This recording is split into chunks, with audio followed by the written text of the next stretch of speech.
that happens is feeling that feeling starts to kind of come back in, because then you're like, oh man, I'm about to graduate. I got to find a job. I got to get in a salon. Do I know what I'm doing? Do I know how to do what I'm supposed to be doing? Did I get everything? What did I miss? And I felt a lot of those feelings, all the way through.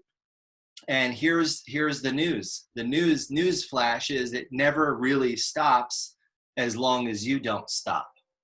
And so as long as you continue to push and you continue to grow, then you're always going to be in those situations where you're going to have some doubts, you're going to have some fears, you're going to have some anxieties, you're going to have some different things that happen.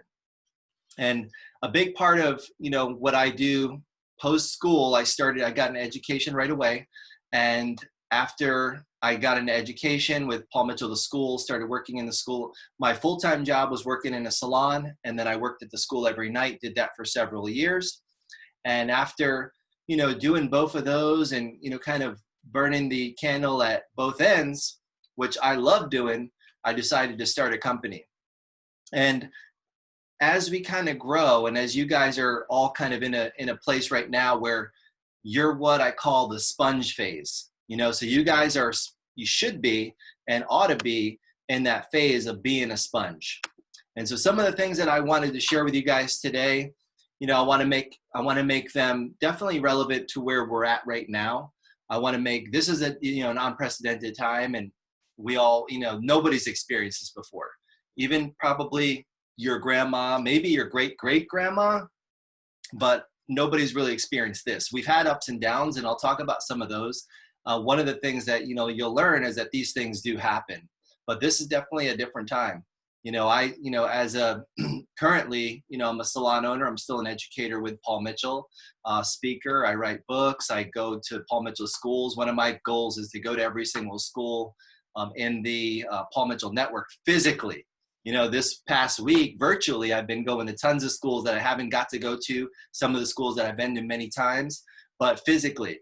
And I've been to about half of them now, sharing, my story and sharing my message and really connecting with people. And every group that I get to speak to, I don't really know necessarily who it is, but I'm always looking for one person. And when I say that one person is that person that's kind of like where I was at when I was getting ready to graduate.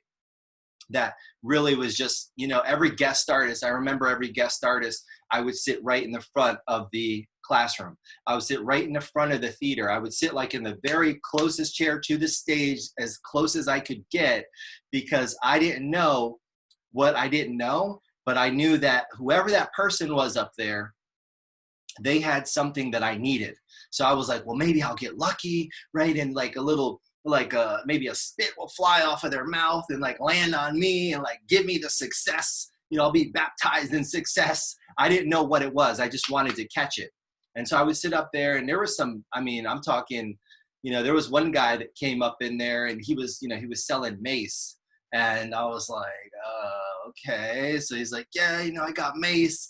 And he's like talking about macing him in the face. And I'm like thinking to myself, like, what the hell, how does this apply to anything I'm going to do? But even for his, boring presentation, I was right in that front row.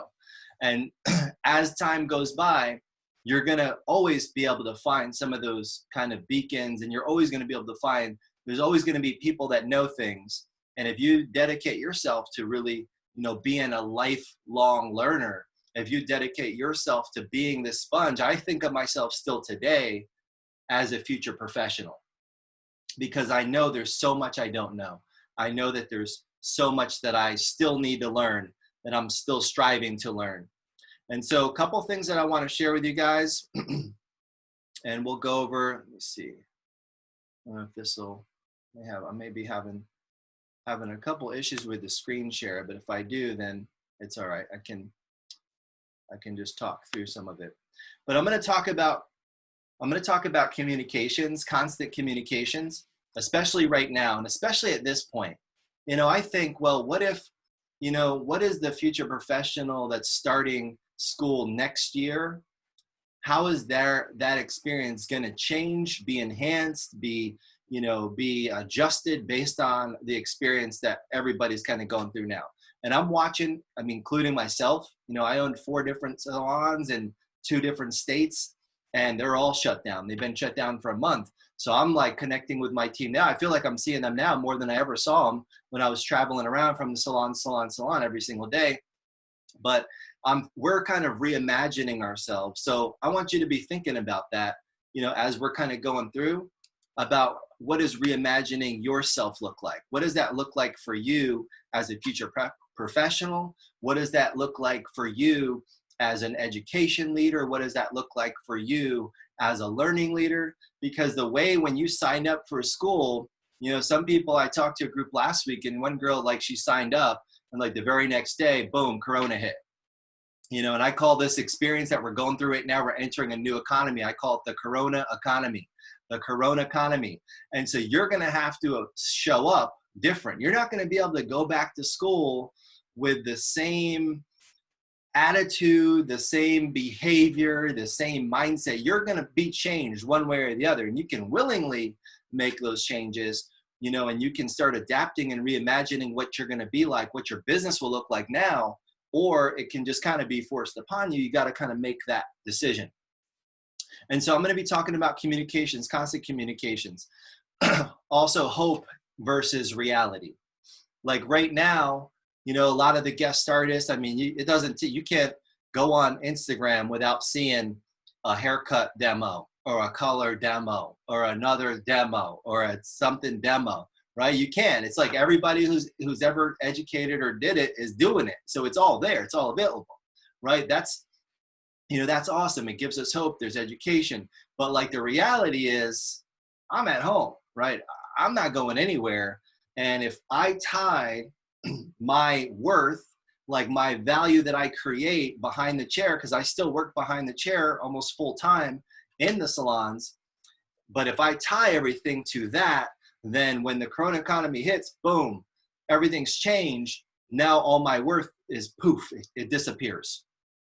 So being able to acknowledge what the reality is, but also knowing that there is hope, because if you're listening to me, that means you're still on the right side of the dirt. So that means there's still definitely hope for you to make adaptations, make changes, make adjustments, and get ready for the new economy that we're going into. So I want you to think about that as we're chatting today. And then game plans.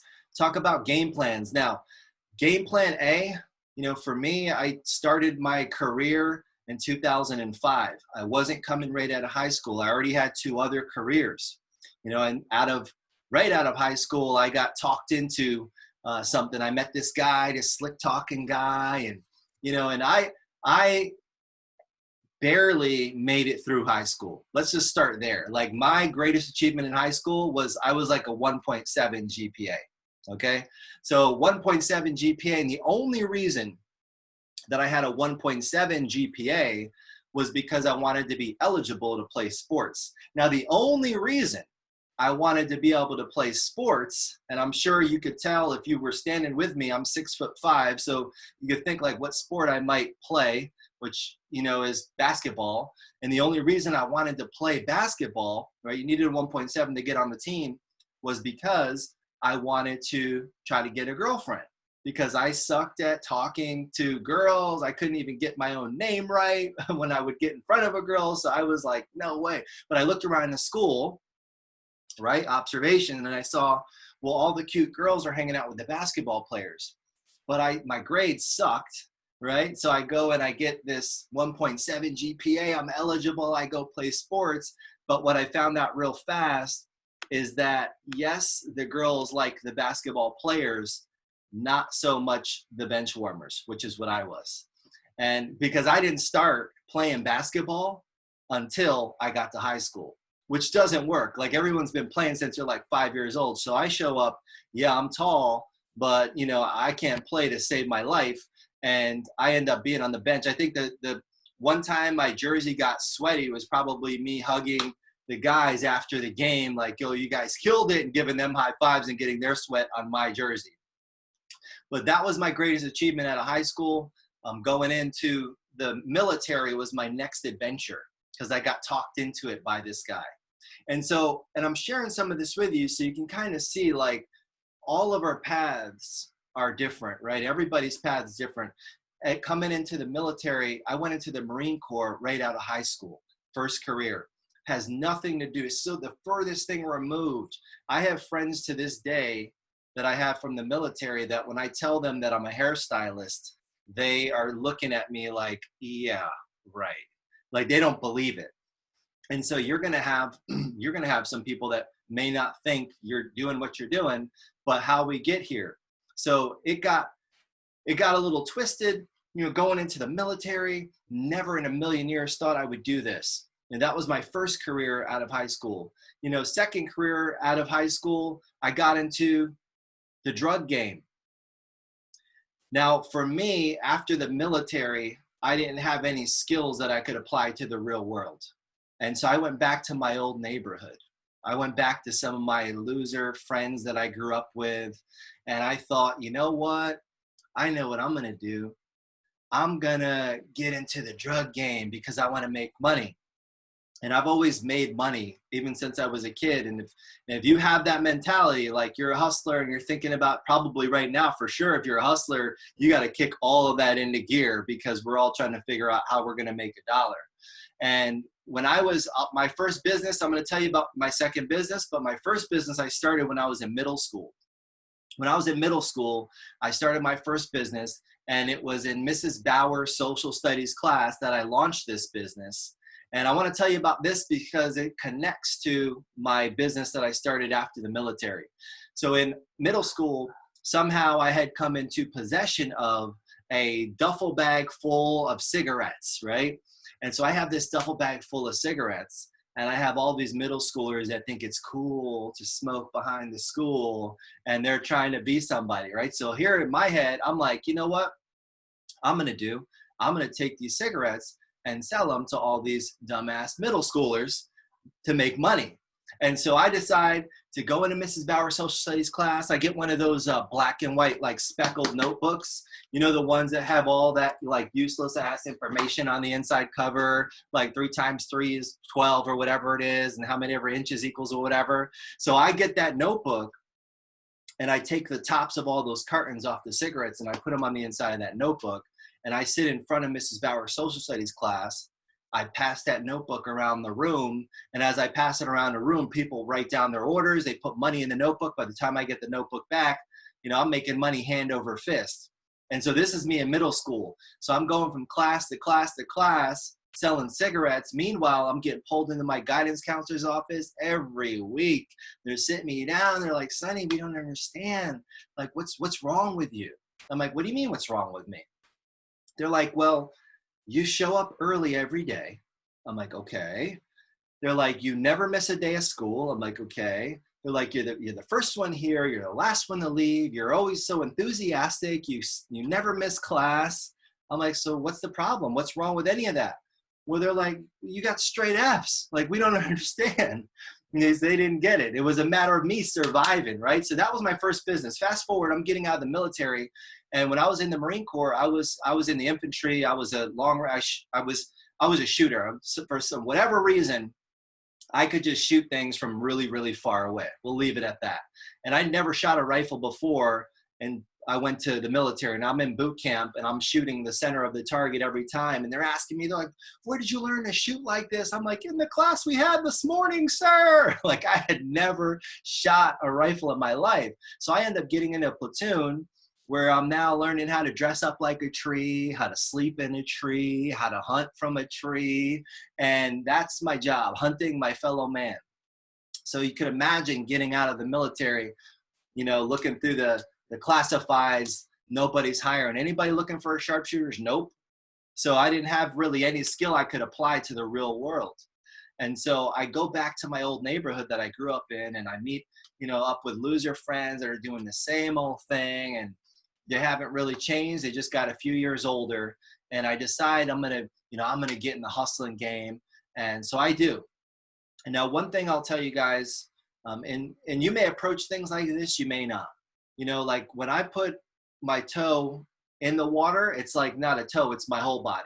So I don't want to just kind of play around with something. If you're going to Paul Mitchell School because, you just want to be cool and dress up in all black and hang out with the cool kids, it's probably not going to work out. You got to jump in. You got to go all in. You got to, oh, what's that? Yes, I'll do it. Sign up for this team? Yes, I'll do it. You got to have that mentality. And that's been my approach to most things. I just go all in. And so my new business, I decided to do the same thing. I go all in. And within a few months of starting my new business, which is Marijuana Inc., I'm moving hundreds and hundreds and hundreds and hundreds of pounds of marijuana across the country illegally, of course, distributing it all over illegally, of course. I was a visionary way before Colorado made it cool, you guys. And so this is my new business, right? And I'm now making, $100,000 every week, easy, money on top of money on top of money. It's like a printing press. But with that big business also comes big paranoia. And that big paranoia, it ate at me and it ate at me and it ate at me. And finally, one day, thankfully, I was in Raleigh-Durham, I was in North Carolina, I was in the airport, and my person I had hired that day didn't show up. And the bags were on the carousel filled and they're going around and around and I'm waiting. That person never shows. I decided to pick those bags up and try to hustle out of the airport. I get stopped at the door. And when I get stopped at the door, the lady says, sir, and she opens up her jacket. I see a nice badge right there on her hip. And she's like, sir, we're going to need you to come with us. And I look at her. I'm like, okay. And so as I start to walk with her, she's like, sir, I'm going to need you to grab your bags. And I look back at those bags. I'm like, what bags? Those aren't my bags. I don't even know. I must have picked up somebody else's. And she's like, and 3 other people show up on each side of me. And I'm looking. And she's like, sir, do not make a scene, follow us. And it was game over. And just like that, I call these things magic moments. Sometimes they're good, sometimes they're not. But just like that, my whole world changes. And I go on a 4-year vacation. And during that 4-year vacation, I had a lot of time to think. I had a lot of time to get with myself about myself. And when tragedy happens, when something happens to us, a lot of times our first inclination is to blame the thing. So when that happens to me, I'm not mad at me. I'm mad at the setup. I'm mad at somebody must have set me up. I'm mad at the system. I'm mad at all these other things. I'm pointing at this and that, and it's their fault. But the crazy thing that happens, you guys, is if you ever point and you look at the end of your sleeve, you'll see these 3 little fingers pointing back at you. And that's where we have to start. So I had to come back to me and figure out what was up with me that caused me this problem. And I had to stop blaming, right? I had to get rid of the excuses. So over the course of a couple of years, I met a couple people while I was in prison that kind of turned my mindset around. And one really important one that I'll share with you, it was a guy named Treetop. And his name is Treetop because he's like as big as a tree, as tall as a tree. And when I first heard about Treetop, it wasn't because of his unique size. It was because of the fact that he had been locked up so long. He started picking guys that he wanted to be his new girlfriend wherever he went. And so when my guys found out I was getting shipped over to his camp, they call them camps, and I'll tell you right now, there's nothing campy about prison. Nobody's singing Kumbaya. There's no campfires. We're not making s'mores. It's prison and it sucks. But when they find out I'm going to his camp, they warn me. And they're like, yeah, Treetop is, he's got a reputation. He's raped some guys at different camps. And they're like, that's Treetop's camp. And I'm thinking in my head, what? I'm like, Treetop. And I'm thinking back, I'm like, I'm not scared of no trees. I used to sleep in a tree. I used to dress up like a tree. I used to shoot from a tree, right? And I get to this camp, and the first time I see this guy, he is huge. And he's looking at me, and I got my long hair. I hadn't had a haircut since I got locked up, so my military bearings out the window. So I'm walking around looking like, I don't know who I thought I was, Bone Thugs and Harmony or something, with my long hair swinging around. And he's not seeing Sunny D. He's looking at me, seeing a whole nother thing, if you know what I mean. And he comes up to me, and I remember when he stepped to me face to face, I'm standing there, and he's looking down at me, which at 6'5" is not an easy thing to do. And he looks me in the eye, and he says to me, he's like, what it is, young blood? And I'm looking up at him. I'm like, I didn't even know I was a young blood. And he's just waiting. And we were locked eyes. I remember in the middle of that prison yard, my first day. We're locked eyes, and he's waiting for me to blink. And I know if I blink first, I might become Mrs. Treetop. And so I'm staring at him, he's staring at me. And finally, something inside of me just says, you gotta say something. And so I look back at him, you know, I try to put my chest out a little bit, and I'm just like, what it is. And I like held my breath, and I didn't flinch. And all of a sudden I saw him relax, and he took a step back, and he's like, you're good. And he walks off one way, I walk the other way. I'm like, woo, that was a close one. But the crazy part is mentors will show up in weird places. Treetop becomes a mentor of mine. And he had been locked up since before I was born, and he's never, ever, ever getting out. And I would sit with him, and I would ask him all the time this one magic question before we'd have to go back for lockup or whatever.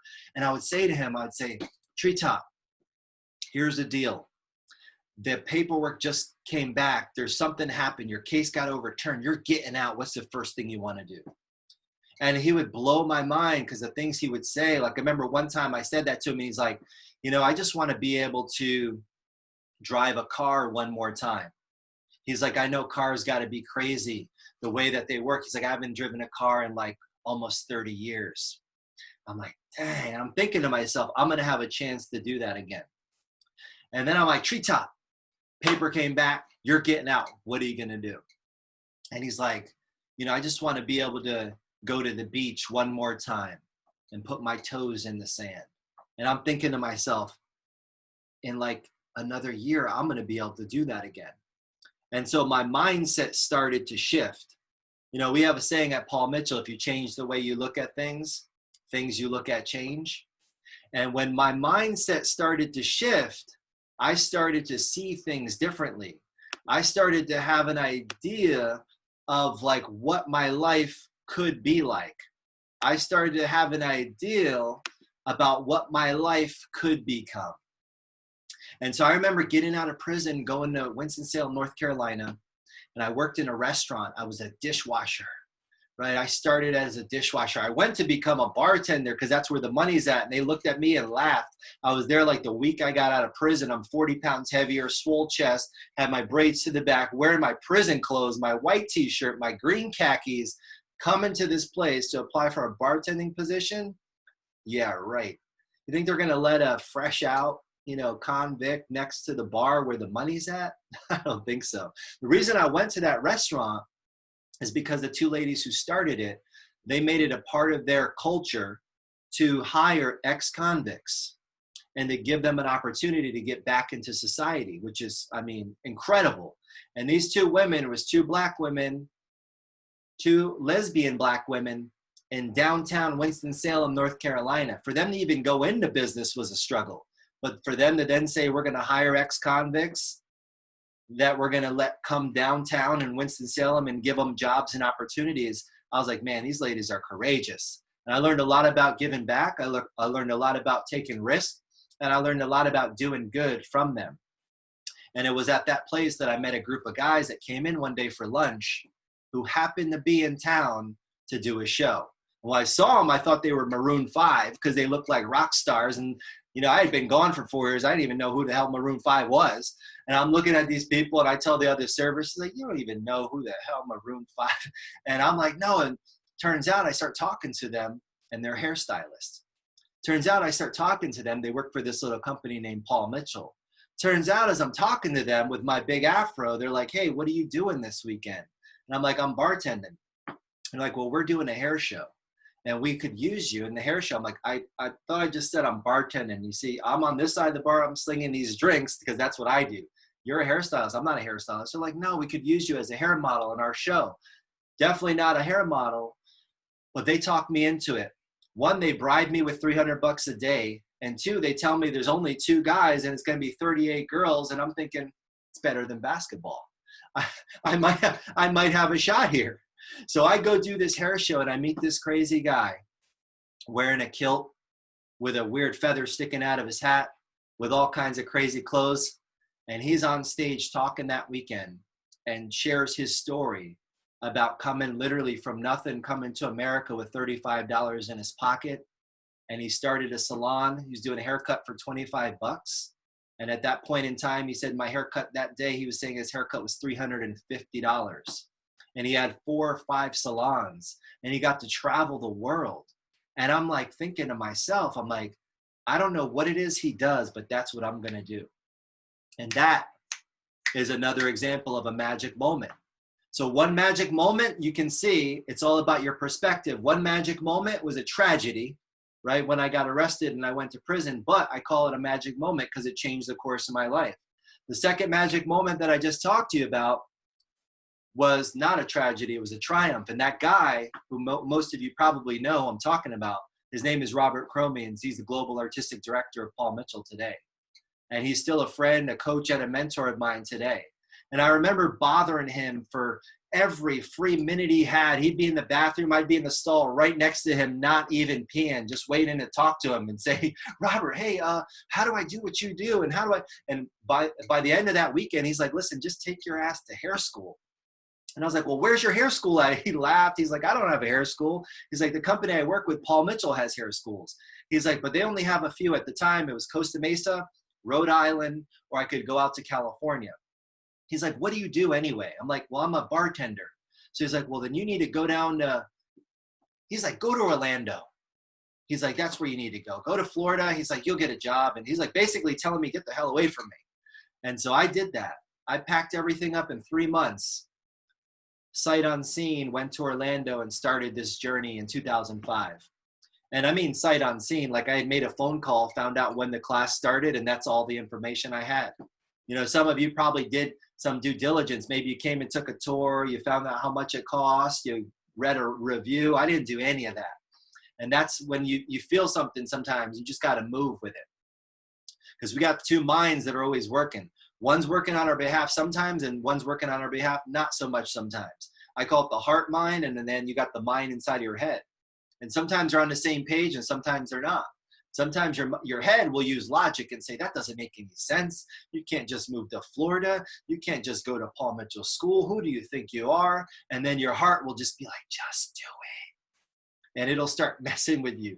And they'll be in conflict. But that day I went with my heart. And never have regretted it ever since.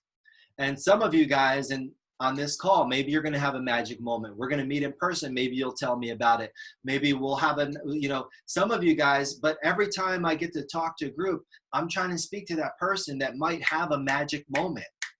It might be that moment in time when everything changes.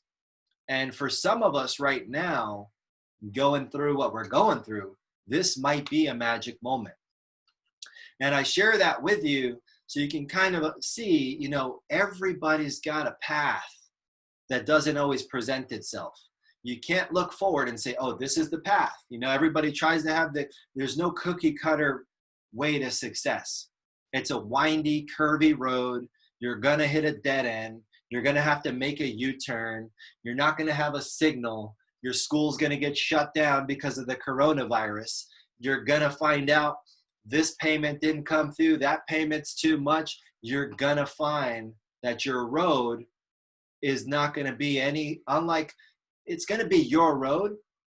It's not going to be like mine. There may be similarities. You may cross paths and you may have, oh, this happened to you. That actually happened to me. But I share that with you, and I share that part of the journey. So you'll see, like, maybe there is. Maybe there is something that I'm thinking, I can't do, but if this guy, 1.7 GPA guy, can do it, and going from school to becoming a, Paul Mitchell, learning leader, working with Advanced Academy, cutting hair. My first haircut, I almost lost a finger when I was at Paul Mitchell, the school, Orlando. My first haircut, I not only almost lost a finger, I actually deserted that guest and I never saw her again beyond the first snip that I tried to do. I remember combing her hair up, trying to cut her hair, missing her hair, cutting the top of my knuckle off, blood going everywhere, me running to the bathroom, and my learning leader finished the haircut, did the blow dry, checked her out, and I wouldn't come out of the bathroom until she had left the school. That was my first haircut. And every day after that, every ticket I got was a haircut. And my learning leaders, thank God for them, because they just kept pushing me and pushing me and pushing me. haircut after haircut. I thought it was a conspiracy. I'm like, they're trying to kill me one haircut at a time. But they did. They kept pushing me. And from that, if it wasn't for that, I wouldn't have been able to graduate. I wouldn't have gotten a job at the brand new Paul Mitchell School in Tampa. I wouldn't have got a job working for one of the top educators in the company that had a salon that just remodeled in Tampa. I wouldn't have been able to go into the Paul Mitchell Advanced Academy team and then become, ironically, a haircutting specialist and teach people how to cut hair, traveling around the country. And I definitely wouldn't have found myself 5 years later standing on stage in front of thousands of people cutting hair next to that crazy guy that I met in North Carolina, Robert Cromings. None of that would have happened if I hadn't been open and willing to be put in uncomfortable position after uncomfortable position after uncomfortable position. So I want you guys to be thinking about that. Plan A, plan B, plan C, and you'll see this when you get the slides. Plan A never works out the way you think it's gonna. Plan B sometimes works out, most likely, like me, military was plan A. Being a drug dealer is plan B. Being a hairstylist wasn't even part of the plan. I became a bartender. I thought that was my life. Now I'm on plan D, becoming a hairstylist, becoming a salon owner, becoming an educator, becoming a motivator, becoming an author, a 1.7 GPA. I'm not supposed to be able to write a book. I barely could even read a book. Why did I decide to write a book? Because I knew that there's people out there like you guys that may need a little helping hand. Maybe you need a little bit of guidance. So when I started writing this book, YFYI, which I'll tell you guys about, I started writing it with me in mind. So I was like, one day I'm going to travel back in time and I'm going to give this to myself as a future professional because the things that are in it are going to help guide me. Things in it, and I'll tell you some of the chapters in it, some of my favorite ones. There's a chapter in here that sometimes I remember one of our school directors, she heard about the chapter and asked me to change the title because she didn't like the way it sounded. Because the title's chapter 2, it's resumes, portfolios, and other waste of time. And she's like, I spent a lot of time working on that resume with her. And she came into my office and said she wanted to tear it up. I was like, that's great. And she's like, no, it's not. And I'm like, well, let me explain. And she hadn't read the chapter yet. And the reason I said that was because the resume as it looks, and I sit before you now, I'm talking as a salon owner. With 4 salons, I've opened 7. We have 4 currently. That means I also know how to get a salon, close a salon. But the 4 that we have, think about how many times I've sat across from future professionals and they show up with the same tired ass piece of paper that everybody else has. The same one that I had. The same one I learned how to create it, just like you probably are learning how to create it. And as an owner, I'll tell you right now, I've got people doing $200 a week in service, and I've got people doing $5,000 a week. I've got people making $300 a paycheck and people making $3,000 a paycheck. Not one of them have I ever read their resume. They've all given them to me and I collect them, but I don't read them. And here's the reason why. They're all the same. On the top of the paper, let me guess. I don't know. It's probably different in St. George, I'm sure. Let me guess. Name. It's got your name. Am I warm? Then under that, maybe it's got your email address. That's useful. Your Instagram, that's useful. Your phone number, that's useful. Some people put their address on there like, I'm not coming to your damn house. What do I need your address for? And then after that, it says objective. And I'm like, what could be your objective? You want to get a damn job? Is that it? How does he know? And then after that, you proceed to tell me how cool you used to be. As a salon owner, and I've done interviews since we've been on the coronavirus, lockdown. I've been doing interviews through FaceTime. I've hired 2 people already to get ready when this thing comes back open and we get ready to hit it. But here's the thing, you guys, as an owner, I don't get paid. You don't get paid for your rear view mirror perspective. So in that chapter, why it's one of my favorites is because in that chapter, I teach you how to create a resume of the future, how to paint a picture looking at the windshield, how to create value instantly when you sit down across a Mr. or Mrs. Owner. The questions you need to ask, how to keep your presentation tight, not having a piece of paper, creating a presentation that they can see you're going to be able to bring value from day one. Not, I was so cool back in the day. I was a barista from November 2019 to February 2020. I don't care. When I'm making frappuccinos, I'll call you. But until now, I'm making haircuts and colors, and I need to know, what can you do for me now? Most owners won't tell you that. They'll, oh yeah, you have a resume? Send me they ask for them. I've never asked for a resume. People say, can I give you one? I'm like, sure, I'll take it. If I threw them all on the floor, the thousands of resumes that I have in my file cabinet, threw them all on the floor and took a picture, I'm going to have you answer that question. What stands out about any of them? And then there's people, no, yeah, I got a clip art of a blow dryer on mine. It's really cool. Yeah, that's great. But that's one of my favorite chapters. There's a chapter in there about salon interviews, and it teaches you how to interview a salon owner. It teaches you not to be the interviewee, but to turn yourself into the interviewer. There's a chapter in there, Show Me the Money. It's not love at first sight.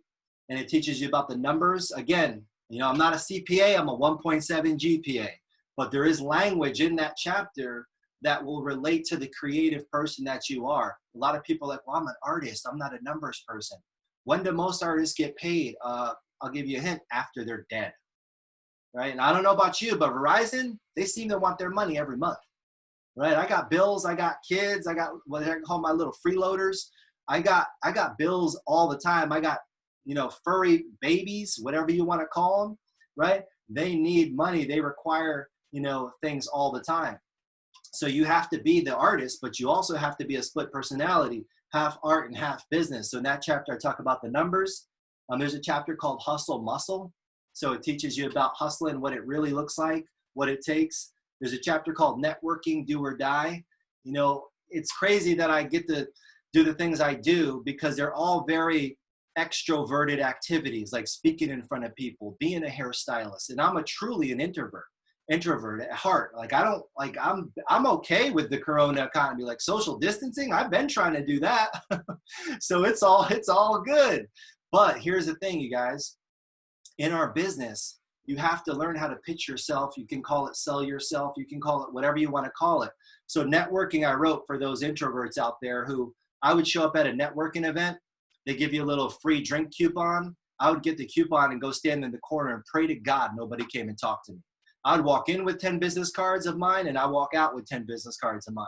I hated it, but I knew I had to do it. So over time, I learned things. I learned how to strike up a conversation, how to pitch myself, how to present myself, how to present my product, how to present my services to people and get them to want to do business with me.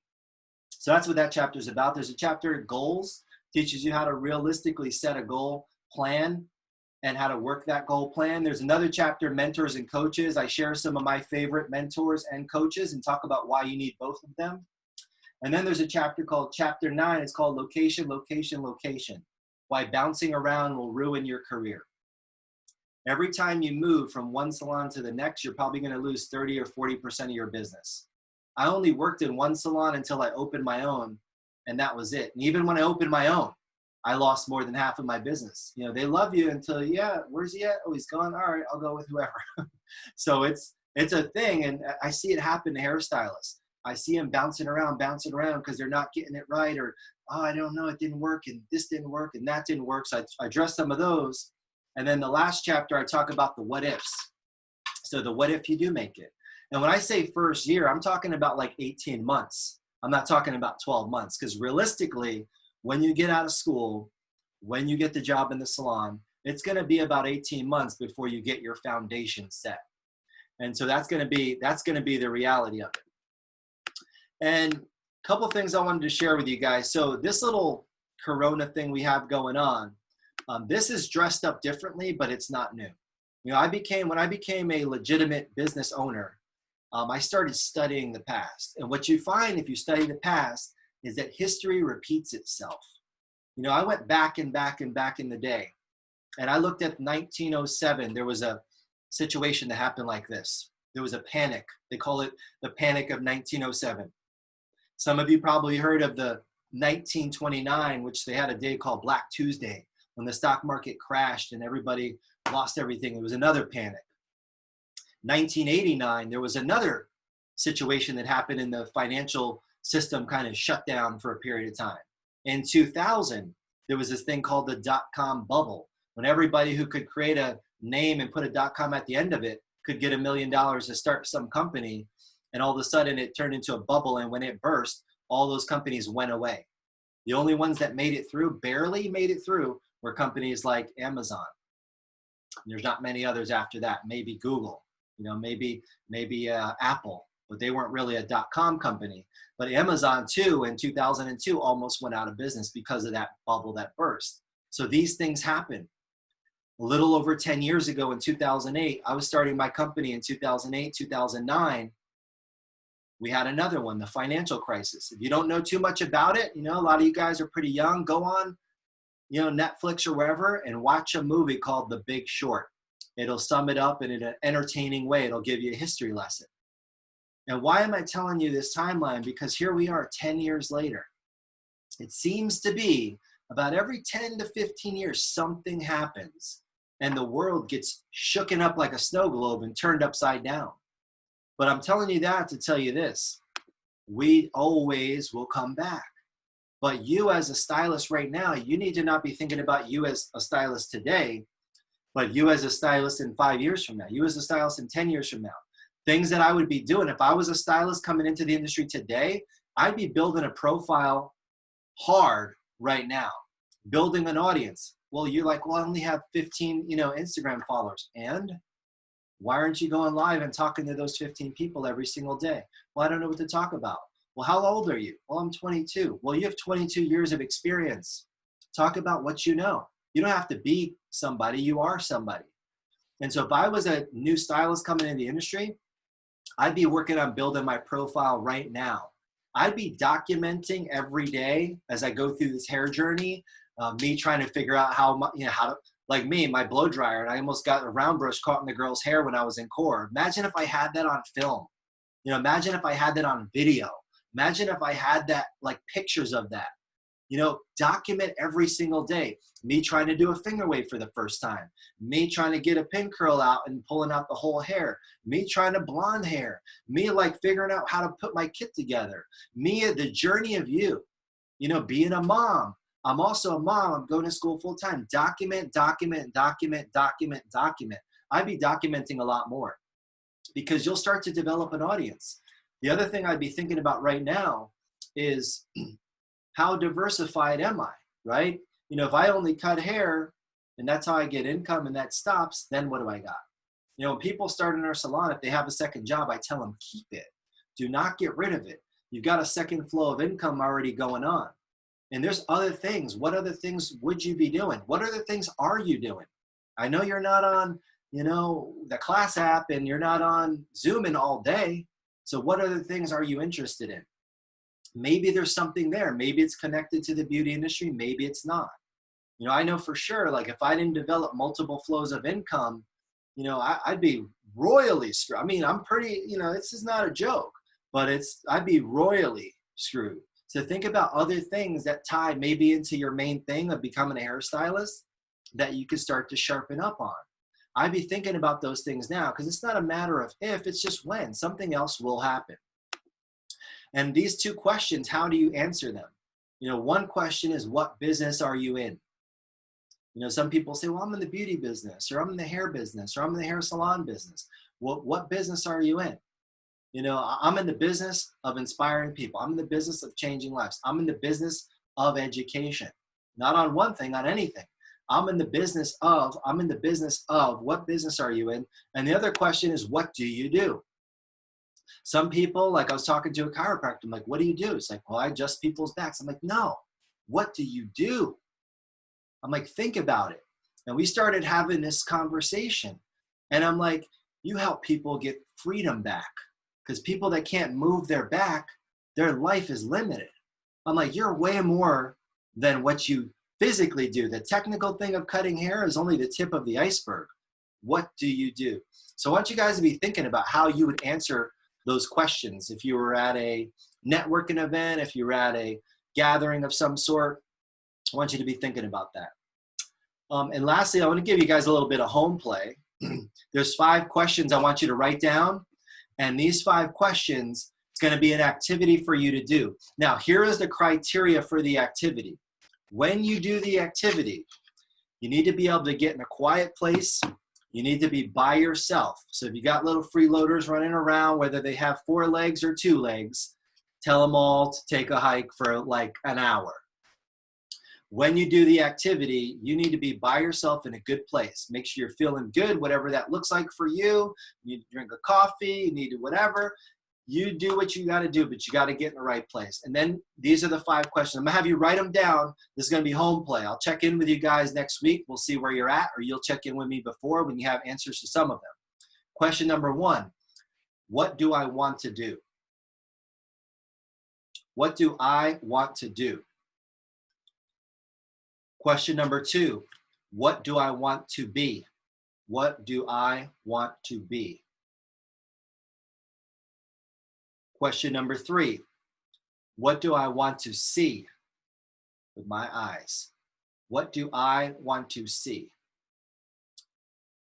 Question number 4, what do I want to have? What do I want to have?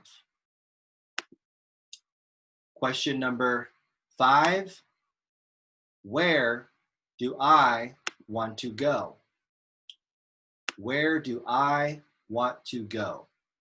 Now, there's an emphasis on the 3rd word in every single one of those sentences. And that 3rd word, I want you to circle it. It's in every question, and the word is I. I want you to circle it. And I want you to circle it with some aggressiveness. If you got a red marker, I want you to circle it with a red marker. If you got a red pen, whatever the brightest color you have is, I want you to circle it with that color.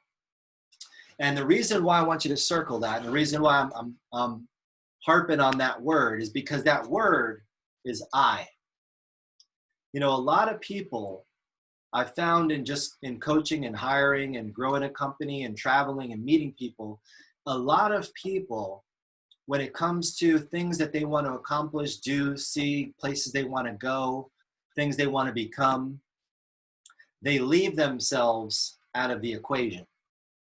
I've seen this a lot in our Paul Mitchell schools. I meet people, my oldest future professional when I was a full-time teacher, 53 years old, you know, and youngest 18. And I see people and I'm curious, like, what made you start at 53? You know, and there's always all these answers, or what made you start, or what made you. And I find out a lot of people, when it comes to things they want to do or accomplish or see or places they want to go, they leave themselves out of the equation.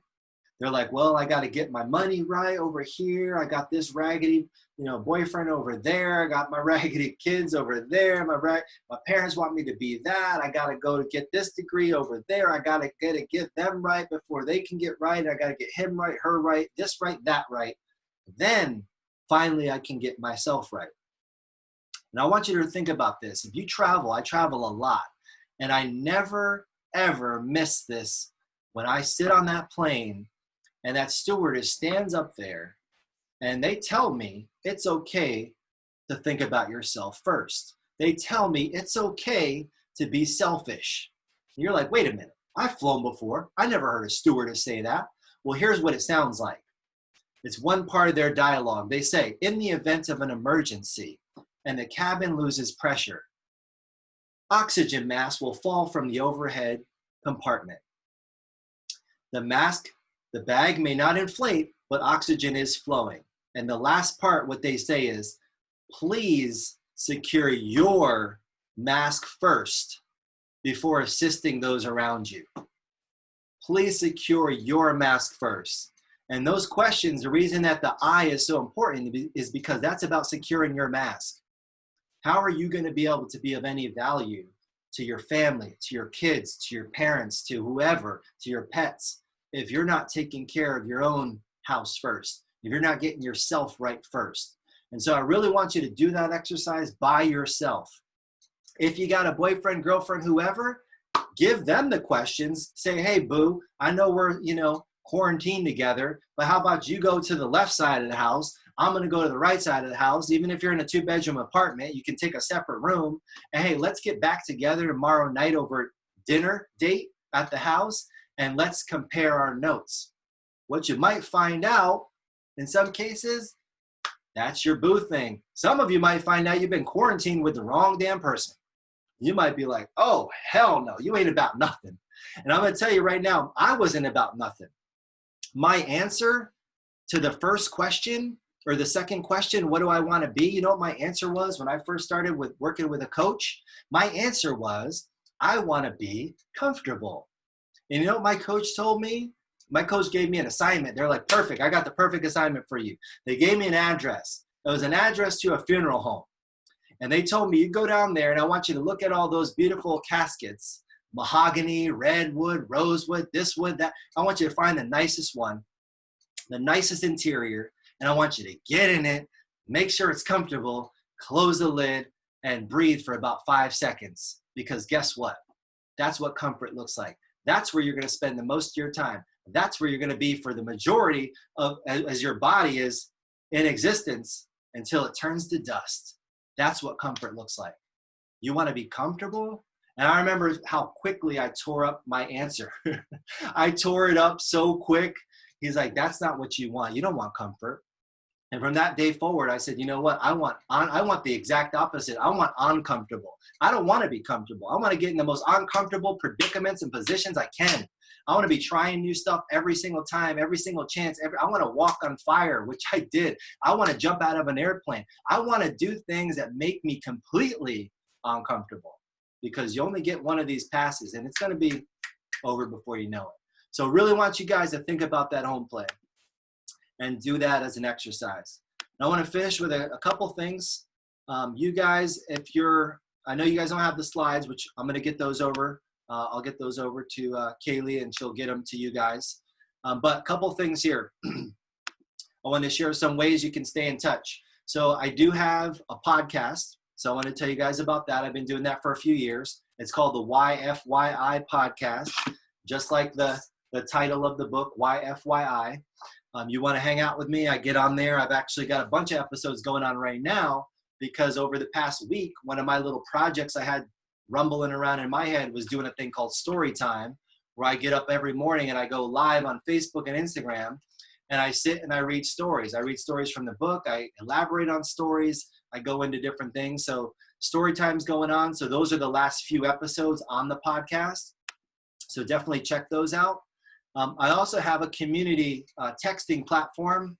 So if you text the words or the letters YFYI to the number is 31996, and you just text the word YFYI to 31996. You'll get little positive messages from me periodically. You'll get a message, just reminding you how it's going to be a beautiful day. Let's get after it. Reminding you about a little, just a little lift up message. So that's what's going to be going on there. If you text the letters YFYI to 31996. And the last thing I wanted to share with you guys, and this is for you guys exclusively, if you do, you want to get a physical copy of YFYI, the book. If you go to yourfirstyearin.com, there's a promo code that you can put in. You just put in this promo code. It's PMTS FP, PM like Paul Mitchell the school, TS FP, and that'll give you 20% off. Right? They're not going to be free. There's no value in it, but the book is only $20 anyway. So you're going to get 20% off if you use the promo code PMTSFP, and that's yourfirstyearin.com. So I created that for you guys as I've been speaking to all the schools, and you'll have your name obviously in there, and I'll write you a little message here on the inside. You get some bookmarks, some bands to keep you reminded, what this journey is all about. So those are a few things for you guys. There's one slide that you'll see on the PDF that I'm going to send over that has all the other ways to contact me. The easiest way, on Instagram, I'm just SONNY, Sunny D as in D, as in David, right? Sunny D 1.0. That's me on Instagram. I've got like 7 different Instagrams, but that's the one I'm most active on. But you can always, reach out to me anytime, you guys. I'm here for you as a resource. I got nothing but time on my hands right now. I'm doing like 3-4 lives a day, trying to stay busy. And, I was joking around, but it was serious. I'm like, I've never been in the same place for more than 2 days in a row, because I'm usually at a different salon every day. And I'm in Austin at our salon once a week. So this is kind of a new experience for me, but I'm definitely finding that I'm able to still, get in touch with people. If you guys have any questions ever, doesn't matter what time of day. I know we're like a 2-hour time difference. It's 1:30 p.m. over here. I think it's 11:30 over there, but I'm open 24/7, 365. Any questions you guys ever have, reach out to me, use me as a resource. And I'd like to, if we have time, if you guys have any questions for me right now, I'm going to be with the Milwaukee school in a little bit, but I've got some time now. So I don't know, Kaylee, it's your call. If anybody has any questions, you can open it up. How do I give you the host back? I can take host back. Yeah, if you guys have any questions and you either want to put them in the chat, or if you want to unmute yourself and go ahead and ask your questions. Okay. We've had a lot of comments in the chats of them thanking you, and we really appreciate your time. Oh yeah, I just noticed that the chat was lit up. All right, cool. Here, somebody asked about the book in there. I'll put the website in there. Yeah, any other questions that you guys have? Come on, somebody, before I got to get at least 2. We're not hanging up until we get at least 2 questions. I'll call you out. I see you, Kimberly. Come on, Kimberly. Kimberly's iPad. What you got? I just wanted to say thanks for giving me a new definition for my daughter and my dog. Freeloaders. And thanks. Really inspiring to hear somebody go from a 1.7 to the military to prison to where you are. That's like, my heart is racing right now and I got goosebumps. That's really inspiring. And I'm 50, so I can't wait to figure out what the answers are to those questions. So thank you. All right. I love that. Awesome. Well, thank you. Thank you for sharing that. Who else? We got to get one more. Who else am I going to call out? All right. Come on. Is that Lee up there? Is that Lee? Langford? Calm down. It's Leah. Leah. All right. Sorry about that. How are you? Awesome. How are you? I'm good. Thanks so much for your class today. I appreciate all your words. It's just incredible. Thank you. You got it. Give me a takeaway. Give me something you took away from today. I guess just everybody has their different walks and we can all end up in the same place, It doesn't matter your story, just give all your effort and go get it, I love it. Awesome. Thanks for sharing, Leah. All right, I know we got one more. Thank you. All right, unmute yourself. I'm calling you out. Let me see here. I'm scrolling through the gallery. Who is it? Are you there? Yep, I'm here. Who's that? Liana. Liana, what's going on? Yeah. How are you? Oh, not a whole lot. We're like sitting here on the bed, amazed, and like, seriously, like, I come in here into my mom's room, which it's crazy, but I'm the freeloader. I'm the, It's all good. Not the fur baby, but We've all been there. But she's like sitting here and she's like, oh my God, this guy's so good. He's so smart. Because she owns a salon, or owned a salon. She knows the, shit that you go through. She's smart. And she's like, you need to listen to this guy. He knows what he's talking about. He actually has even inspired me. Holy crap. I mean, she doesn't have the salon anymore or anything. Her life took a different way, which is fine. But yeah, thank you. Marcy. Is she there with you still? Yeah. Don't you dare. Let me say, hey, Marcy, come on, don't be shy, Marcy. I want to see your beautiful face. This isn't good. I look like shit. Good, Marcy. You look great.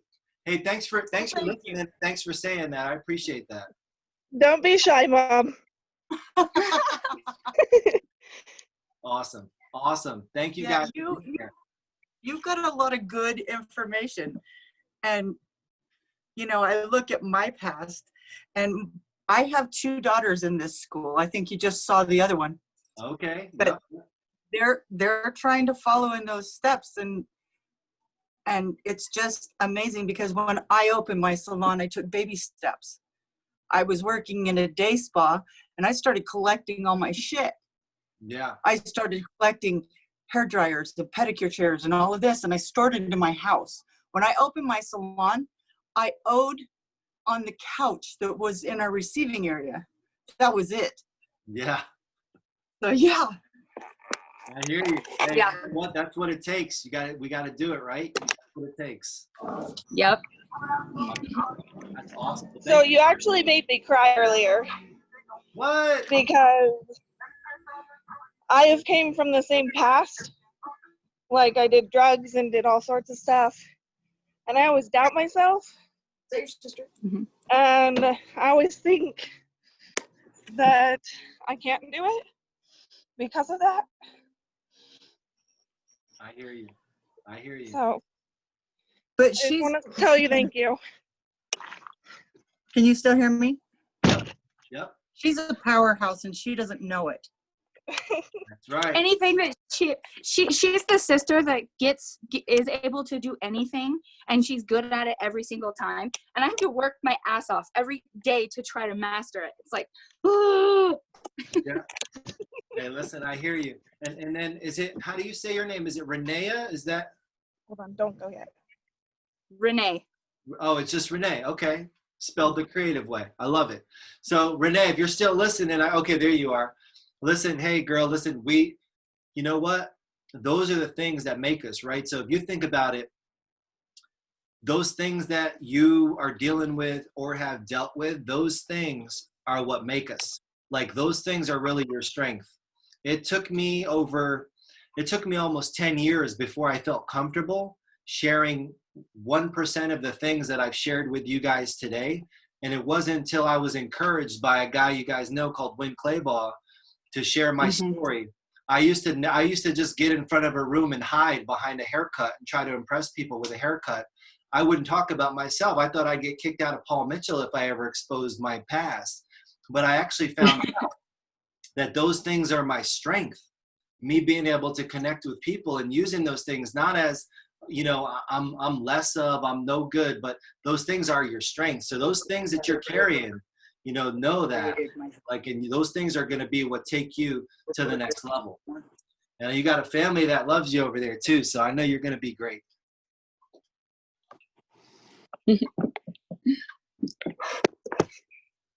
I think you're muted right now. Hold on a second. On mute. There we go. What was that last part? So I just wanted to tell you thank you, and I really appreciate that you did share that hard things that people don't share with people. Because like I grew up with my dad telling me, don't tell people you did that. They're gonna look at you bad. And I'm like, okay, well have them look at me bad. Like, oh well. Yeah.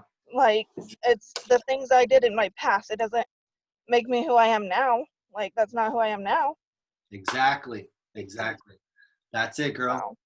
Stay on the path. Stay on the path. And reach out. If you ever need, anybody, somebody to lean on, reach out. Don't hesitate. I definitely will. Awesome. Awesome. Thank you so much. You got it. You got it. All right. Anybody else want to jump in? We're going once. We're going twice before we pass it back over to who's that?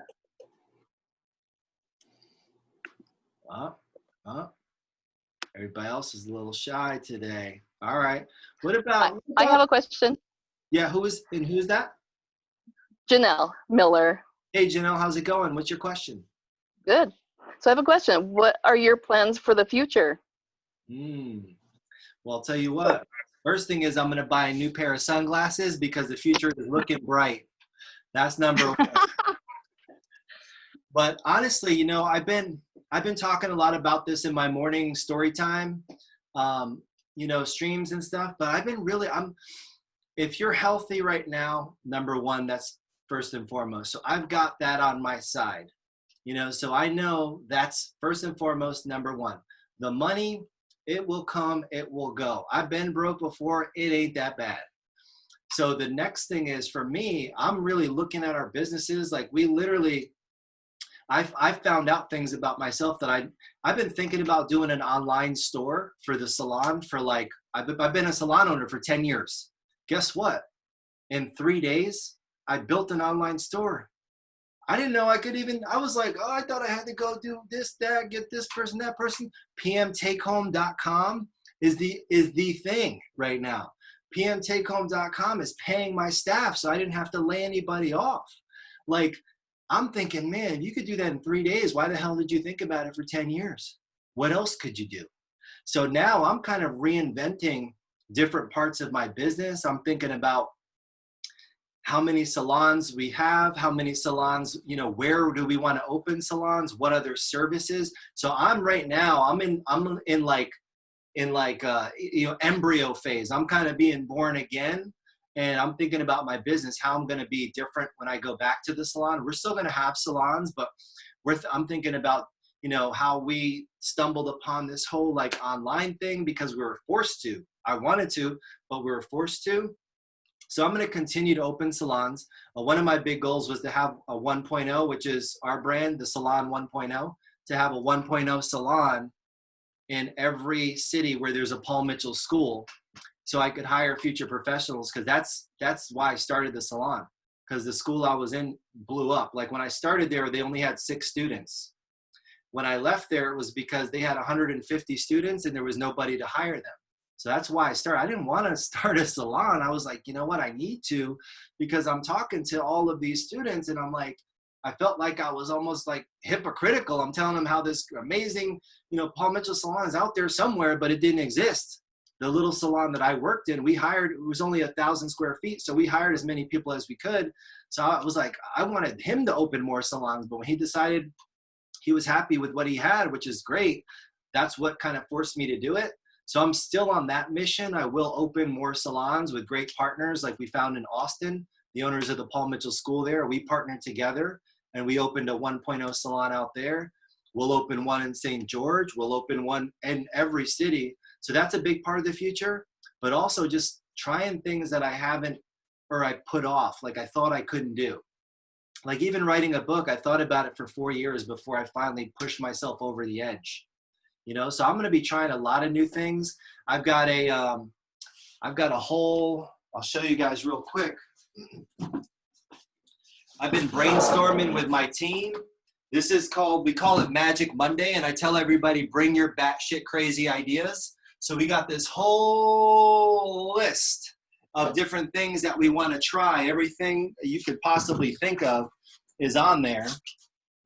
And I'm going to be really over the next, you know, few weeks while we're still under the Corona economy quarantine, I'm going to be brainstorming. I'm going to be coming up with new ideas, beauty industry related, maybe non-related, product ideas, internet ideas, education ideas. But I'm just wide open right now. I'm reimagining every part of my business, you know, as I would recommend you, and my life, as I would recommend you guys too. So, but first, I'm going to get that new pair of glasses. That's for sure. Thanks for the question. Thanks for the question. Anybody else? Let's see. We'll pick one more. I think we have Milwaukee in 15 minutes. I'm just rolling around. Let's see where I stop. Bam. Okay. Is this Markel? You're in the hot seat, Markel. Come on. Let's get a takeaway. Let's get a takeaway from today. A question if you have it. My biggest takeaway probably was like putting yourself first and finding like why me? Like why should I do it for myself instead of my boyfriend or my parents or my siblings or my mom? Like finally realizing like I'm good enough to do it for myself. So succeed for myself, not for others. Awesome. I love that. Thanks for sharing. Yeah, that home play is serious, you guys. definitely if you know, over the next week or so, you come up with some of those answers, you want to, you know, share them with me, you know, DM them to me, whatever. I'm there. I'll kind of be, you know, be that person to lean on. But that home play is serious. It's a game changer. It really is. So I just want to thank you guys for hanging out. Thanks for the energy. I know physically we're not close, but I feel closer to you now than, you know, than ever. I'm here for you guys. Again, I'll get those slides over. You'll be able to have all those, and I'll email those over. And anytime you guys need anything, reach out to me. Use me as a resource in the beauty industry or just in general. So I just want to thank you guys for your time. Thanks for having me. Thank you so much. We appreciate it. Enjoy the rest of your day. I will. I'll see you guys soon. I'll see you online. If you want to get up early in the morning, I think it'll be 7 a.m. your time, 9 a.m. Eastern time, story time every morning, Monday through Saturday. I'll see you tomorrow morning if you can. But I'll see you guys later. Have a good day. Bye. Bye.